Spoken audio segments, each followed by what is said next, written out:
अर्थशास्त्री, अध्यापक और राजनीतिक सलाहकार।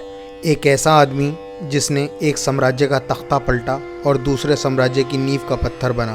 भारतीय इतिहास के विद्वान लोगों में से एक का नाम चाणक्य का है। उनका जन्म स्थान एक बहस का विषय है। बौद्ध ग्रंथ महावंशा टीका के अनुसार उनका जन्म तक्षशिला में हुआ था, लेकिन कुछ जैन ग्रंथों के अनुसार चाणक्य दक्षिण भारत में 371 ईसा पूर्व में पैदा हुए थे, यानी आज से तकरीबन 2300 साल पहले उनका जन्म हुआ था। चाणक्य को विष्णुगुप्त और कौटिल्य के नाम से भी जाना जाता है। उनके पिता का नाम चनक था। चाणक्य बचपन से ही बहुत ज्ञानी थे। उनके पिता चनक ने उन्हें कम आयु में ही तक्षशिला में पढ़ने भेज दिया था। तक्षशिला उस समय का विश्व का सबसे बड़ा ज्ञान केंद्र था। वहाँ विज्ञान, दर्शन शास्त्र, आयुर्वेद, गणित, अर्थशास्त्र, भूगोल और कई अलग अलग विषय पढ़ाए जाते थे। चाणक्य ने वहाँ जाते ही सबसे पहले वेदों का अध्ययन किया। फिर धीरे धीरे उनकी रुचि राजनीति की तरफ बढ़ गई और उसके बाद उन्होंने अर्थशास्त्र को पढ़ा। और अपनी पढ़ाई पूरी करने के बाद चाणक्य ने तक्षशिला में ही पढ़ाना शुरू कर दिया। लेकिन अब समय बदल रहा था। देश को यूरोप से आक्रमण का खतरा था और पाटलिपुत्र का शासक धनानंदा जनता को अपने फायदे के लिए दबा रहा था। इसी समय में चाणक्य ने तक्षशिला को छोड़ के देश के हित में पाटलिपुत्र जाने का फैसला किया। और जब चाणक्य पाटलिपुत्र पहुंचे तो उनके ज्ञान से प्रभावित होकर उन्हें वहां की दान पंचायत में शामिल कर लिया गया और कुछ समय बाद ही चाणक्य को सुंघा का प्रधान बना दिया गया। सुंघा का काम लोगों में दान का धन बांटना था। और फिर वो दिन आता है जब धनानंदा और चाणक्य की मुलाकात होती है। और जब धनानंदा चाणक्य का चेहरा देखता है तो वो उनके चेहरे पे बुरी टिप्पणी करता है और उसी ही दिन वो चाणक्य को उनकी बुरी सूरत के कारण काम से निकाल देता है।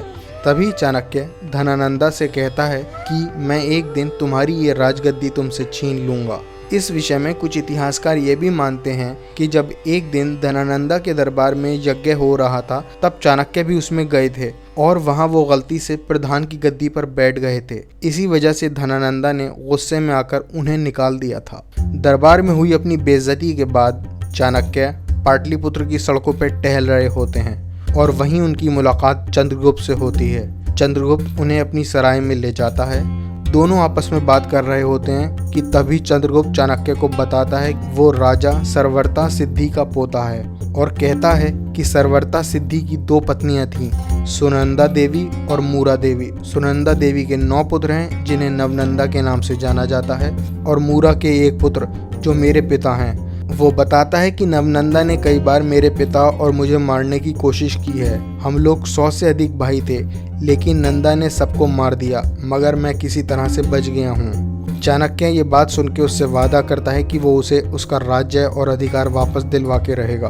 और इसके बाद चाणक्य चंद्रगुप्त को शासन और युद्ध कला की शिक्षा देना प्रारंभ कर देते हैं। और फिर वो दिन आ जाता है जब चाणक्य नंदा राजा को हराने की नीति बनाने लगते हैं और एक दिन पड़ोसी राज्यों के राजाओं की मदद के साथ मगध पे हमला कर दिया जाता है और युद्ध करते हुए नंदा राजा और उसके सब घर वाले मारे जाते हैं। और इस तरह चाणक्य की मदद से चंद्रगुप्त सम्राट बन जाता है। सत्ता में आने के बाद चाणक्य ने अपना जीवन चंद्रगुप्त का प्रधानमंत्री बन के गुजारा। इसी समय में चाणक्य ने 2 किताबें लिखी। पहली नीति शास्त्र, जिसमें उन्होंने बताया है कि एक सम्राट को कैसे शासन करना चाहिए, और दूसरी किताब अर्थशास्त्र, जिसमें उन्होंने एक राज्य की क्या आर्थिक नीतियां होनी चाहिए उसके बारे में लिखा है।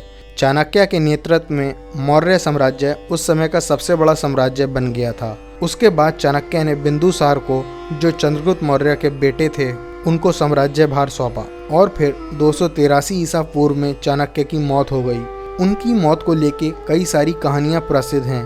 कुछ इतिहासकारों का मानना है कि अपनी कार्य मुक्ति के बाद वो जंगल चले गए थे और वहाँ उनका निधन हो गया था। जबकि कुछ इतिहासकार ये मानते हैं कि बिंदुसार के एक मंत्री सुबांधु की वजह से चाणक्य की मौत हुई थी। उनकी मौत की वजह चाहे जो भी रही हो, चाणक्य का नाम राजनीति, देशभक्ति और जन कार्यों के लिए इतिहास में हमेशा अमर रहेगा।